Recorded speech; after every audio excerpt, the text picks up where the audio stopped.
رسول اللہ نے اپنی مرحومہ صاحبزادی حضرت زینب کو غسل دینے کے وقت فرمایا تھا کہ غسل داہنی طرف سے دو اور اعضا وضو سے غسل کی ابتدا کرو۔ رسول اللہ جوتا پہننے، کنگھی کرنے، وضو کرنے اور اپنے ہر کام میں داہنی طرف سے کام کی ابتدا کرنے کو پسند فرمایا کرتے تھے۔ میں نے رسول اللہ کو دیکھا کہ نماز عصر کا وقت آ گیا، لوگوں نے پانی تلاش کیا، جب انہیں پانی نہ ملا تو رسول اللہ کے پاس ایک برتن میں وضو کے لیے پانی لایا گیا۔ رسول اللہ نے اس میں اپنا ہاتھ ڈال دیا اور لوگوں کو حکم دیا کہ اسی برتن سے وضو کرے۔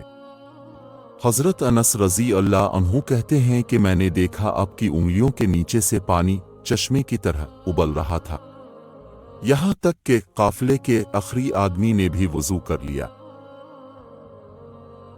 ہمارے پاس رسول اللہ کے کچھ بال مبارک ہیں جو ہمیں حضرت انس رضی اللہ عنہ سے انس رضی اللہ عنہ کے گھر والوں کی طرف سے ملے ہیں۔